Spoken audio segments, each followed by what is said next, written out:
Alat kontrasepsi yang dimasukkan ke dalam vagina seperti diafragma ataupun alat kontrasepsi dalam rahim yang kita kenal dengan IUD atau spiral bisa meningkatkan risiko terjadinya infeksi Candida. Persen dari pasangan usia subur di Indonesia menderita Koklear sendiri adalah organ pendengaran yang berfungsi atau total knee replacement. Semoga bermanfaat.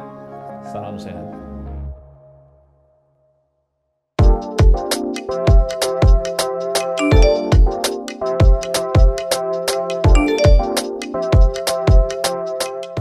Halo sahabat Premier, perkenalkan saya Dr. Indrawati Dardiri, spesialis obstetri ginekologi di Rumah Sakit Premier Jatinegara.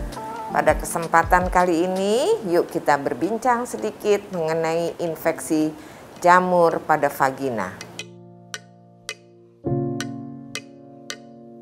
Infeksi jamur vagina biasanya kita sebut sebagai vaginitis candidosis. Adalah suatu peradangan di daerah vagina dan biasanya juga mengenai daerah vulva atau daerah sekitar vagina yang disebabkan oleh jamur Candida albicans.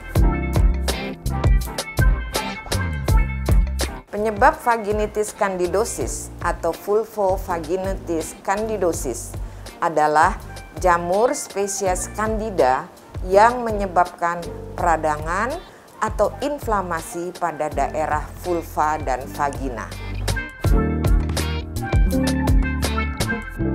Sekitar 75% wanita akan mengalami setidaknya satu periode kandidosis vulvovaginalis dalam hidupnya. Beberapa kondisi yang dapat meningkatkan kejadian kandidosis vulvovaginal ini adalah yang pertama, di mana ada kadar estrogen yang meningkat, misalnya pada kehamilan, obesitas, pemakaian kontrasepsi dengan estrogen yang tinggi. Yang berikutnya, penderita diabetes mellitus. Yang berikutnya, yang ketiga adalah imunosupresi. Sering terjadi kandidosis pada penderita dengan gangguan imunitas. Yang berikutnya lagi adalah pada penderita dengan pemakaian terapi atau pengobatan antibiotik. Penggunaan antibiotik dengan spektrum yang luas juga dikaitkan dengan kandidosis vulvovaginitis. Yang berikutnya pada pemakaian kontrasepsi intravaginal. Alat kontrasepsi yang dimasukkan ke dalam vagina seperti diafragma, pemakaian tisu vagina sebagai kontrasepsi, ataupun alat kontrasepsi dalam rahim yang kita kenal dengan IUD atau spiral bisa meningkatkan risiko terjadinya infeksi Candida. Yang berikutnya adalah perilaku individu, antara lain aktivitas seksual, penggunaan celana dalam yang ketat, penggunaan sabun cuci vagina, tampon atau penggunaan panty liner yang terlalu lama.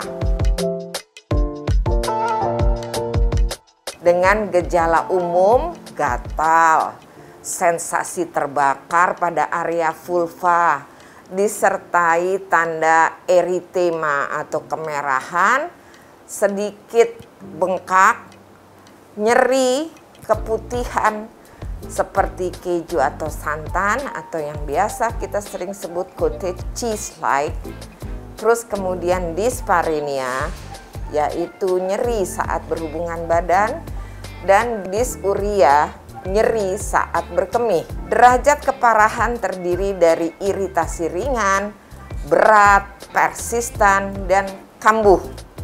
Pengobatan biasanya pada infeksi jamur di vagina ini 10-20% wanita usia subur tidak menunjukkan gejala sehingga tidak diperlukan terapi atau obat. Pengobatan yang dikonsumsi harus diketahui oleh klinisi atau dokter. Rasionalisasi pemberian anti jamur harus dilakukan secara aman. menjaga kebersihan daerah kelamin, menghindari penggunaan bahan-bahan yang bersifat iritatif untuk area vagina seperti sabun kewanitaan, wewangian, tisu, bedak yang akan mengganggu flora vagina. Menghindari penggunaan douching vagina yang terlalu sering. Menghindari penggunaan celana dalam dengan bahan yang tidak menyerap keringat dan terlalu ketat. Sekian yang dapat saya sampaikan pada kesempatan kali ini. Mudah-mudahan bermanfaat bagi kita semua. Salam sehat.